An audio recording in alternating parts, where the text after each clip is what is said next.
Bom dia, boa tarde, boa noite. Hoje estamos num episódio extremamente especial deste podcast, que é o Movimente. O episódio de hoje ele é muito especial porque ele vai fugir das temporadas e dos filmes e de tudo que a gente vem fazendo para ter um principal objetivo, que é divulgar e propagar, vamos dizer assim, o fórum que vai acontecer de psicologia aqui na Facef de 19 a 22 de maio e principalmente levantar o assunto que nós do Movimento, junto com o Centro de Estudos Jungianos e o Núcleo de Estudos Nis da Silveira, nos unimos para trazer um tema muito importante e que continua ali, né, um tema que foi tratado ano passado no fórum, do título, Para Além do 18 de Maio, Luta e Autonomia no Cotidiano. Então, é um episódio especial para a gente falar de luta antimanicomial e convidar vocês, né, estudantes de psicologia, a estarem presentes no fórum, que não adianta, né, só escutar a gente aqui, tá sabendo um pouquinho de tudo. Então, esse aqui é um episódio para preparar o terreno para vocês aí, né. A gente vai se basear, como sempre, num filme, num caso, né, num documentário, de título, Milton Freire, Um Grito Além da História. E aí eu vou ler rapidinho aqui pra vocês o que aparece no final do documentário para situar vocês quem foi Milton Freire, enfim. E já apresento o resto da galera que tá aqui comigo para me ajudar nessa missão aí do fórum. Então vamos lá. Diagnosticado com esquizofrenia aos 15 anos, o poeta e escritor Milton Freire foi submetido inúmeras vezes a sessões de eletrochoque, comas insulínicos e quartos fortes em 10 anos de internações. Suas visões o levaram a um caminho de reconstrução subjetiva, cuja evolução foi possível a partir do contato com a terapia ocupacional da doutora Nis da Silveira, precursora no Brasil dos cuidados de saúde mental humanizados. Milton foi o primeiro usuário do serviço de saúde mental no país a assumir o seu transtorno publicamente para lutar por direitos em 1977. Em 1987, juntou-se ao movimento antimanicomial e se tornou a principal voz dos usuários dentro do Congresso, pela aprovação da Lei da Reforma Psiquiátrica aprovada em 2001. Em 2012, Milton conquistou seu grande sonho. Tornou-se trabalhador. Seu percurso pessoal o permitiu ser facilitador de grupos de ajuda mútua na rede de atenção psicossocial do Rio de Janeiro, oferecendo apoio emocional, encorajamento e esperança para pessoas com experiências similares à dele. Como trovador,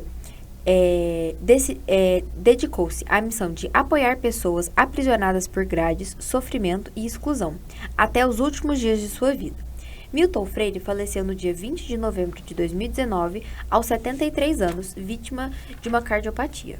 Então, para contextualizar aí, então, quem foi Milton Freire, e que eu acho que tem tudo a ver com o que a gente vai ver e fazer aqui hoje, né? E para apresentar comigo, né, para, vamos dizer, mediar essa conversa, nós temos aqui o Pedro. Bom dia, boa tarde, boa noite, meu nome é Pedro, e hoje eu tô muito feliz por poder estar falando da luta antimanicomial. Uma coisa assim que na Facef a gente sempre lembra sobre, né, e nesse ano a gente vai estar falando mais sobre como eu posso dizer, os desdobramentos ou as reverberações. E a gente achou importante fazer esse podcast para justamente falar um pouco da luta, o que é a luta, o histórico da luta, aquilo que a gente realmente pode trazer de bagagem para quem quer conhecer mais ou quem ainda não conhece, entenda, né?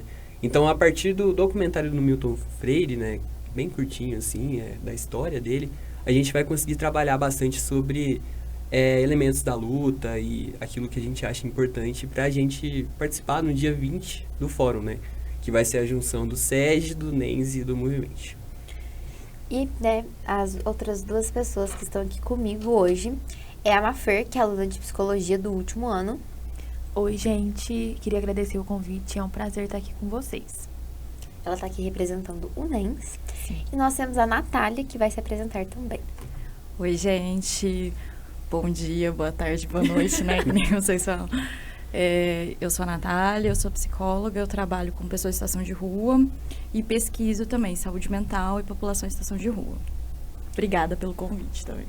Queria agradecer muito a presença de vocês aqui. Acho que vai ser um podcast, assim, ele é um pouco diferente do usual no sentido da gente sempre focar em trazer a galera pra vir pro fórum, porque é o que eu falei, né? A gente vai aqui ter um bate-papo muito legal, que eu acho que vai preparar muitas pessoas que não têm uma noção, vamos dizer, teórica de como que funciona essas reverberações da luta hoje em dia.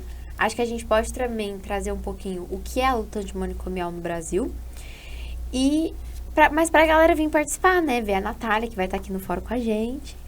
E poder aprender de outro lugar, né? Na faculdade. Que é de um lugar que, às vezes, na sala de aula a gente não vai conseguir alcançar. Não dá nem tempo, né? Então, fica aí o convite para os estudantes. Então, queria, né? Passar a palavra para vocês. O que o coração de vocês está querendo falar sobre... Eu começo? Eu acho que eu vou começar pela pergunta do que é a luta antimanicomial, tentando ser bem sucinta para a gente continuar, né? A luta antimanicomial, ela vem é brasileira. Vamos lá. O Brasil se inspirou em experiências aí, principalmente italianas, europeias, né? Mas principalmente a experiência de Trieste, na Itália. E aí, na década de 70, e aí a gente estava mobilizado, né? Um Brasil que está tentando sair da ditadura militar, que tem um monte de movimentos sociais. Entre os movimentos sociais vem a reforma sanitária, o movimento de reforma sanitária e o movimento de reforma psiquiátrica. São movimentos que é o movimento de reforma psiquiátrica, mas eu vou falar luta antimanicomial. É um movimento de trabalhadores, antes de mais nada, eu estava comentando com a Fer, né? Que é um movimento de trabalhadores naquela época de instituições psiquiátricas, os ditos manicômios, né? Que olham para a prática, a atuação deles fala assim, não é isso, né? Isso não é produção de saúde mental, isso não é produção não é cuidado. E aí, começa com trabalhadores, junta-se com usuários e familiares, e aí a gente tem um movimento ali que vai engrossando a discussão sobre o cuidado em saúde mental no Brasil. Eu acho que eu vou passar a palavra, senão eu vou ficar... Isso que a Natália trouxe, né? Que a reforma aqui no Brasil se inspirou muito da reforma italiana também. E principalmente do pioneiro, do Franco Basaglia, que na década de 70, ou final de 69, não sei, que ele veio para o Brasil. Acho que foi uma terceira vez que ele veio para o Brasil. E aí ele foi e conheceu o Barbacena, o hospital lá em Barbacena, né? E foi um horror, ficou horrorizado. Aí ele comparou o Barbacena, o hospital lá de Barbacena, o manicômio de Barbacena, com o Holocausto na Alemanha. Aí pronto, né? Aí juntou, já estava num processo de redemocratização aqui no Brasil, né? Pós-ditadura. Os manicômios eram usados também para tortura no período da ditadura. Então, tá nesse cenário onde as coisas precisam e estão querendo mudar também. Então, tem a reforma psiquiátrica acontecendo, junto com a reforma sanitária, a luta antimanicomial. Acho que de todos os níveis, né? Psiquiátrico, do SUS também, a luta antimanicomial, composta, antes de mais nada, por trabalhadores e por usuários. E eu acho que isso é uma das coisas mais lindas que teve no Brasil de movimento e de mudança, sabe? Então, é um marco mesmo, e um marco igual a Aninha e o Pedro falaram no começo, que parece que eu tenho essa impressão também, de que, foi. Não como se a gente estivesse acontecendo ainda, sabe? Essa luta, uma luta que continua, não é, foi a luta antimanicomial. Não, tá sendo ainda essa luta, sabe? Então... Eu gostaria de pontuar só uma coisinha. Para quem, às vezes, está... ou não é da psicologia, não é da área da saúde, ou para quem está entrando, né, na área da saúde, o que seria a reforma sanitária? Em pequenas palavras, é como se a gente pensasse assim, o Brasil olha para a situação da saúde e fala, isso aqui não funciona, isso aqui não dá certo. Do jeito que está funcionando, não faz sentido num país como o nosso. E eles falam assim, vamos então criar uma coisa que faça sentido para nossa realidade. E o que sai da reforma sanitária? O SUS. Então, acho que assim, é o resumo mais resumido e pontual, mas é só para vocês entenderem a força disso. Hoje, o nosso sistema único de saúde, que funciona em diversos locais, de diversas maneiras, que atende Franca, no interior de São Paulo, e uma cidade ribeirinha lá na Amazônia, funciona graças à reforma sanitária. E aí a reforma psiquiátrica, ela vem dentro e junto e são coisas diferentes? São, mas elas estão ali juntas e misturadas. Tem nomes diferentes? Tem. Mas uma codepende da outra, co-constrói com a outra. Eu acho que um nome, assim, que é interessante a gente citar aqui, que inclusive tá até no nome do NENS, né, e tudo mais, é a Anísia da Silveira. Eu acredito que por meio dessa pessoa a gente consegue ter um panorama muito grande do que a gente quer dizer quando a gente quer dar liberdade ao louco, né? Quando a gente quer dar liberdade àquela pessoa que tem um transtorno e muitas das vezes ela é reprimida de certa forma, né? Isso também é algo extremamente relacionado ao social, então eu acredito que a Anísia traz algo interessante ali naquilo que ela trouxe, naquilo que ela trabalhou. Foi uma pessoa extremamente importante para a luta e eu gostaria de saber de vocês, da Natália ou da Mafer, mais sobre a Anísia, né? Quem é a Anísia da Silveira? A Anísia, ela foi uma médica, formou lá em Alagoas e foi trabalhar no Rio de Janeiro. Aí ela foi trabalhar no Rio de Janeiro com todo aquele ideal realmente de como que se deve fazer um tratamento digno mesmo de uma pessoa. E, gente, uma forma que os médicos tinham, infelizmente tem até hoje, que é de tratar as pessoas não como sujeitos e como pessoas que são pessoas, mas como objetos, e acabaram excluindo e estigmatizando tudo que a Anísia fazia e não deixando. Ela foi perseguida, foi demitida, foi presa, era a comunista, a doutora perigosa que tinha, não conseguiu exercer a profissão que ela queria, teve que se mudar do Rio de Janeiro, mas depois ela pôde voltar e teve o espaço da terapia ocupacional para poder trabalhar, né? Inclusive, o Milton Freire, do documentário, foi paciente dela também, né? Então, ele pôde participar das oficinas de TO que ela tinha, de terapia ocupacional. Nasceu dela, né, a terapia ocupacional também. E lá nas oficinas com a Anísia, ele podia ressignificar a subjetividade dele. Então, a Anísia, ela traz essa questão mais humana realmente para as pessoas e a pessoa como agente realmente de tudo que ela participa e não sujeitado, mas como um sujeito realmente ali do tratamento e dos deveres e tudo dele. Então, a Anísia, e a gente tem muito orgulho de carregar o nome dela, é um marco também da gente poder lembrar. Eu acho engraçado, não engraçado, mas isso me conforta um pouco de ter pessoas, por exemplo, profissionais como a Anísia, que a gente olha, se espelha e fala, é isso aqui, vou carregar isso comigo, mas também de reconhecer profissionais que a gente está ao nosso redor, que mostra não só o caminho que a gente constrói, que a gente quer seguir, mas ensina a gente a se manter no caminho, ensina a gente a como caminhar no caminho. Eu acho que a Anísia é um pouco dessa pessoa. Eu acho que psicólogos são essas pessoas também. Natália me ensina... Gente, eu faço estágio com a Natália. Natália me ensina, toda terça-feira de manhã que eu tô lá no estágio com ela, me ensina não só o caminho que a gente tem que percorrer, mas como se manter no caminho. Então, é um pouco disso também. Então, ela é tudo essa pessoa mesmo, gente. Só fica uma indicação aí. Tem o filme da Anísia, que é Anísia, o Coração da Loucura. Acho que retrata um pouquinho disso que a Mafer falou. É um filme bem interessante de assistir, assim. E eu acho que até é uma boa coisa para se ver antes de vir para o fórum. Sim.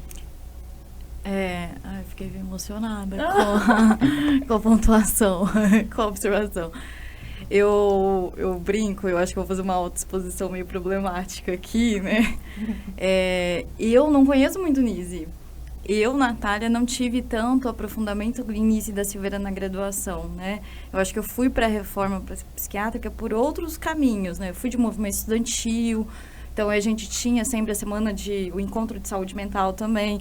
E aí a gente sempre discutiu saúde mental, e aí eu acho que estudante faz isso mesmo na faculdade, né? Não tem jeito.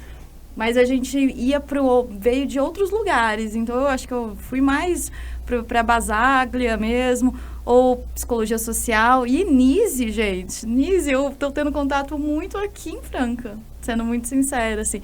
Eu sei da importância dela, e sei que Dona Ivone Lara trabalhou com ela, eu gosto de pontuar isso, que muita gente acha que é só a sambista, mas ela foi técnica de enfermagem e assistente social, que deu um apoio gigante para a Anísia da Silveira também. Então, acho que são duas mulheres aí, e é legal ter mulheres, né, na nossa trajetória nacional, e na linha de frente, de pensar o cuidado em saúde mental mesmo.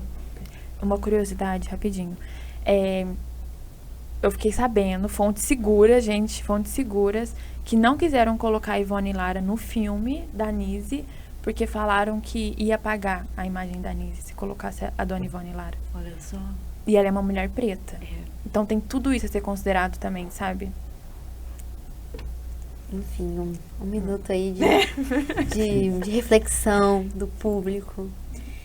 E eu acho uma outra coisa que eu queria que vocês também pontuassem da luta, que a Mafer já trouxe um pouco, né? Que é essa continuação. E aí, pensa na Natália como uma profissional formada, como que é essa continuação na prática, né? Porque aí, a gente tem a luta até então e vamos mudar, não tá legal. Mas isso lá na década de 80. Mas será que mudou tanto hoje? Século 21, 2025? Essa pergunta é ótima, eu tava esperando ela, você não tem ideia. Nossa, eu posso ir por aqui tantos caminhos. Vamos lá, né? A luta antimanicomial combinou, para quem está assistindo, lá na Lei 10.216 de 2001. O que ela prevê? Que pessoas que têm transtornos mentais, sofrimentos mentais, né, como ela vai pontuar, têm direitos. São pessoas que têm direitos. Porque até então, a nossa prática anterior, o nosso entendimento jurídico era: eu desinstitucionalizo aquela pessoa ela não é um sujeito, ela não responde por si. E aí, a partir dessa lei, ela responde por si. E aí, ela regulamenta, inclusive, internações, a internação voluntária, involuntária, compulsória, que é a judicial, né? Então, essa lei é um marco importante. Próxima lei, que eu acho que é um marco importante para responder isso, é a portaria da RAPS, a 3.088 de 2011. Olha só, 2001, 10 anos depois, temos a Rede de Atenção Psicossocial. A Rede de Atenção Psicossocial, ela vai entender que cuidar de saúde mental é cuidar no SUS. Como a Aninha falou, né? O SUS já está lá. Eu não preciso de uma instituição zona especialista para cuidar de saúde mental. Eu vou cuidar nos serviços substitutivos, que aí vem os CAPs, né? Vou cuidar nas UBSs, vou cuidar nos territórios, e territórios pensando assim, territórios geográficos e existenciais mesmo, né? Então, eu vou usar recursos para cuidar de saúde mental. Não só cuidar, promover saúde mental, né? A RAPS, ela tem isso. Ela humaniza e ela cuida. Isso é feito na prática e eu acho que é um desafio constante da nossa prática.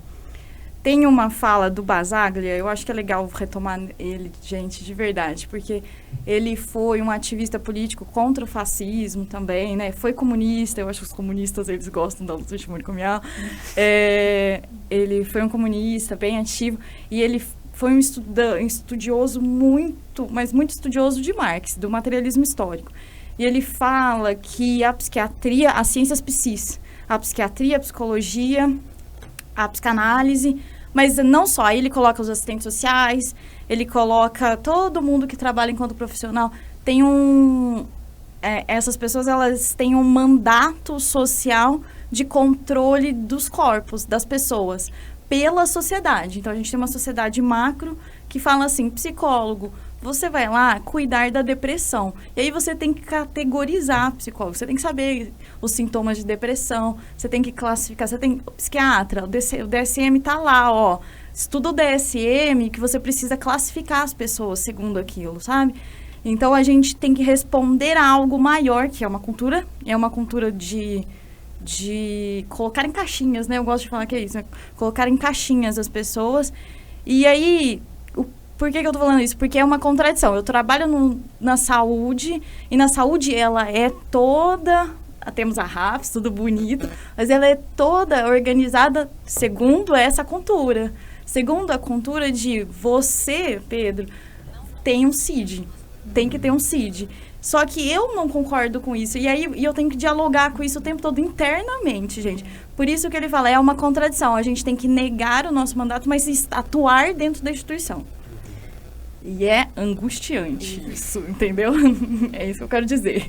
Tem um psiquiatra que trabalhou com Basaglia, que ele chama Saraceno. E o Saraceno tem um livro que ele vai pontuar, ele vai falar assim, pessoas, aconteceu a reforma, aconteceram as coisas, mas isso não se deu num plano onde não tinha nada. Foi num tecido com toda essa cultura que a Natália trouxe. Então, são profissionais inseridos num modo de trabalho que já existia. Então, ter uma forma de produção diferente e de subjetividade diferente também nesses espaços é muito trabalhoso, porque vai além de muros, né? Vai além do concreto mesmo. E aí que nesse livro, o Saraceno, ele fala que ainda há práticas dentro dos serviços ainda que substituíram os manicômios que chama extramanicomiais. Continua tendo práticas desse jeito ainda, sabe? Porque essa cultura tá inserida num tecido que tá instalado ainda. A gente não tá em outro plano, a gente tá no mesmo. Então, isso mostra cada vez mais que é um movimento da gente com a gente mesmo e da gente com o meio, que não adianta também o indivíduo querer mudar e não querer mudar o meio, o entorno que ele tá também, porque isso também conta e deixa marcas, né? Então, acho legal isso. Eu gosto de refletir, que não sei como que é para vocês isso na formação de psicologia, mas quando a gente está na formação, a gente quer muito o que eu faço para como que eu atendo tal paciente, como que eu faço com isso, é um desespero até, né, próprio nosso também, né, mas é uma formação, se vocês olharem, muito técnica, que para X eu tenho que fazer Y, para A eu tenho que fazer B. E aí, quando a gente chega na prática, nada dá certo, assim, você vai ter que inventar a roda muitas vezes. E aí, eu trabalhando com pessoas em situação de rua, é que eu vejo isso. Não tem fórmula, né? E aí, a gente tem que entender que o nosso trabalho é na relação com o outro. E é na relação, inclusive, de entender que a gente tem muito limite. A psicologia tem muito limite no cuidado dessa pessoa, por conta que tem outras N questões aí acontecendo, né? Que às vezes e pessoas em situação de rua é o exemplo, né? Higiene, alimentação, sono. Como que eu falo para ela fazer assim? Faça uma respiração, treino de respiração. Entende? Eu acho super complicado. Fora do contexto. Fora do contexto, entende? E se eu não tenho uma atuação que eu entenda isso, eu posso beirar uma profissional que, tipo, assim, eu não tenho o que fazer com pessoa em situação de rua, então, isso aí não é pra mim, não, isso aí é pro serviço social, isso aí é pra outra pessoa. Mas a psicologia tem muito o que fazer, e a gente tem que sair desse lugar do técnico, né? Exato. Do outro teórico que eu gosto, que é o Martim Baró, ele vai falar assim, que a gente tem que inverter a lógica, né? Na saúde mental, às vezes as explicações elas são muito internalistas, do interno para o externo. Então, a gente, que é próprio, acho que do neoliberalismo, do capitalismo, a gente joga para o indivíduo, assim, né? Tudo é culpa dele e o sintoma é dele. E aí ele fala assim, a gente tem que inverter, o sofrimento ele é coletivo, então a gente tem que tentar explicar do externo para o interno também, até para poder, senão a gente não tem muita atuação também, né? Não tem... Que é uma mania e um querer individualizar o que é coletivo, sabe? Aí realmente, aí fica, nossa, gente, aí não funciona, não vai. Mas Acho que 2 pontuações interessantes de fazer. Acho que a primeira, do que a Mafer falou, de que tá nesse tecido, né? Tá na cultura, tá dentro da gente. É pensar, e eu acho isso muito engraçado, quando a gente vê pessoas, eu percebo isso no meu meio social, pessoas que não são da psicologia e que fazem zoeirinhas como CAPS. Obrigada por esse... Nossa. Mas eu acho que entra até num lugar de, tipo assim, eu não sei o que é. Eu sei o que significa a sigla CAPS. E aí, às vezes, eu vejo que se torna um exemplo de tanto que isso é cultural. Eu pego uma coisa que está dentro da RAPS, que está ali, que funciona de uma maneira, e aí eu trago isso para uma coisa que ela é cultural, que é a piada, que é a zoeira, de que, vamos dizer assim, né, na zoeira, entra ali do que, os loucos vão para um lugar, sabe? Eles têm a caixinha deles lá. E aí eu acho assim... Eu até esses dias me peguei pensando nisso, de que eu tô num movimento de que algumas coisas pra mim, elas vão perdendo a graça quando elas passam a ter sentido. Então, quando eu começo a saber o que é o CAPS, eu tenho amigas que fazem estágio comigo de social, que levam pra supervisão, que elas veem no CAPS, a piada para de fazer, tipo assim, vamos dizer, a zoeirinha, ela perde total o sentido. Porque eu falo, nossa, agora eu entendo. E aí, tipo, o que vocês estão falando, sabe? É como se fosse uma coisa distante. Porque eu, vamos dizer, incluir na minha cultura o que realmente o CAPS é. E aí, qual que é o desafio de fazer a sociedade ter essa virada de chave? Porque eu acho que ainda não tem esse conhecimento entre a diferença, de manicômio e do CAPS. Assim, o pessoal geralmente sabe mais o público. É quem tem transtorno mental.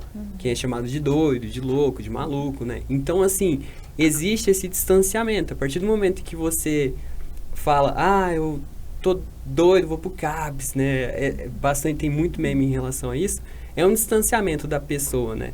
É como se ela mantivesse a sanidade dela e ela reconhecesse que tem uma insanidade que não é dela. É como se ela quisesse distanciar um problema, né? E quando a gente que é da psicologia ou a pessoa tem algum contato com alguém, ela percebe o quão sério isso é e o quão fácil é dela estar naquela posição também, né? Então, é uma questão realmente de empatia, né? E de entender mais o que é a saúde mental. Então, acho que é muito importante pensar nisso também. Uma coisa que eu acho importante pontuar sobre o CAPS, que a Natália trouxe a questão da RAPS, da Rede de Atenção Psicossocial. Aí, pessoas que estão assistindo a gente antes do fórum, a RAPS, ela é uma rede temática do SUS, junto com várias outras redes temáticas. E essas redes temáticas fazem parte de uma rede maior, que é a RAS, Rede de Atenção à Saúde. Aí, o que acontece? Como todos os movimentos aconteceram junto e a saúde mental está dentro do SUS, não é uma coisa nuvem, tirada, fora de tudo, o que aconteceu em 2011, que a Natália trouxe? Tem a RAPS. Aí, o que os serviços dentro dessa rede temática vai fazer? Vai substituir o manicômio. Deveria, né, gente? Deveria substituir. Aí, tem vários serviços que compõem essa RAPS. Tem o CAPS, tem as residências terapêuticas, tem o consultório na rua, fazem parte dessa rede toda. Como que deveria acontecer? Que a Natália falou, né, que são modelos territorial, comunitário, prezando a liberdade, de acontecer ali na comunidade. Outros 500. Se acontece isso na prática com serviços do BS, CAPS, diferente, mas é desse jeito, tá desse jeito na lei, tá desse jeito. Então, tudo deveria acontecer e, de alguma forma, tenta acontecer juntos os serviços, né? Então, o CAPS, Centro de Atenção Psicossocial, gente, é o herdeiro da reforma psiquiátrica, é o primeiro, é o serviço, a porta de entrada da reforma psiquiátrica é o CAPS. Então, é o que deveria funcionar e o que funciona em muitos lugares também, de uma forma de não só acolher, mas de tratamento também das pessoas com sofrimento mental, sabe? Com algum tipo de transtorno também. E não tem um modelo asilar, a pessoa vai ficar no CAPS. Não, gente, não é questão de ficar, não tem que ficar. É prezando desinstitucionalizar a pessoa realmente, sabe? Então, que isso faça comunicação com o território dessa pessoa também, né? E só mais uma pontuação que eu acho interessante que a Natália falou, né? Sobre a graduação, né? Do curso de psicologia. E isso é uma coisa que às vezes eu falo muito nos lugares em que, assim, sim, tem muita coisa na nossa formação que, às vezes, vamos dizer, na grade ali curricular, que não a consegue abraçar tudo. Mas a gente tem lugares que buscam ampliar, né? Então, a gente citou aqui 3 grupos de extensão que, de diferentes maneiras, têm os seus, vamos dizer, os seus pontos principais, onde, vamos dizer, o NEM seria o principal para se discutir e para se trazer esse assunto, eles vão ampliar esse leque da psicologia. Então, eles vão trazer os profissionais para discutir, eles vão trazer os textos para a gente ler, eles vão, vamos dizer, botar nós, cabeças pensantes, para pensar. Fora, vamos dizer, do modelo de aula. E aí, eu acho que entra na importância de se fazer parte dos grupos de extensão e na importância de, às vezes, ver o fórum como um evento em que eu posso vir aqui, né, no caso, escutar a Natália, e poder aprender para além do que eu leio, do que eu discuto ali com o meu professor. Eu acho que é como se eu imagino uma cena em que o fórum ele faz assim com as paredes, né? Pra quem tá escutando, eu tô fazendo um movimento de abertura, né? Como se as paredes se abrissem da faculdade para outras pessoas que estão na atuação, né? Que estão no dia a dia ali, né, com o sol na nuca, para contar pra gente, para conversar com a gente, para ensinar pra gente.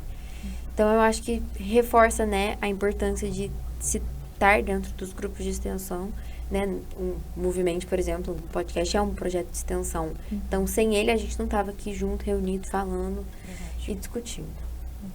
Verdade. Eu queria comentar das piadinhas de CAPES, rapidamente, para complementar a Mafer. Eu acho que as piadinhas sobre CAPES, eu acho que elas escancaram o quanto que a reforma psiquiátrica brasileira não está dando certo, gente. E aí eu quero falar duas coisas, né? O Paulo Amarante, acho que todo mundo conhece, né? O médico brasileiro, super da reforma psiquiátrica. Ele fala bem didaticamente que para ter uma transformação, para ter uma reforma psiquiátrica de fato, você tem que substituir os equipamentos. Então, a gente tira os manicômios, coloca os CAPs. Mas tem outras questões. Tem a cultura, tem o saber técnico e o saber moral também, eu acho. Eu não vou lembrar certinho, são 4. Tá bem? Eu tenho um esqueminho, assim. E aí, o que acontece no Brasil? A gente coloca de um muro para o outro, parece, em muitos lugares, sabe? Mas por quê? Porque os profissionais que estão lá, porque o contexto que está lá, nada mudou. Nossa, gente, Franca fala do hospital psiquiátrico aqui, e às vezes quando eu falo assim, tem que fechar esse negócio assim, as pessoas ficam meio desesperadas, diminuir o leite, foi diminuindo, né? Houve uma pressão. E as pessoas, elas ficam meio em crise com isso, assim, o que vai acontecer? Então, gente, o que vai acontecer é que a gente tem que ver o que vai acontecer, né? Fortalecer outros equipamentos. Exato. Mas é por isso, por conta disso, né? Assim, existe essa ideia de saúde mental vai para um lugar específico. Outra coisa que eu lembrei, eu não sei se vocês já ouviram um podcast, falando de podcast, né? Que chama Rádio Novelo, se eu não me engano.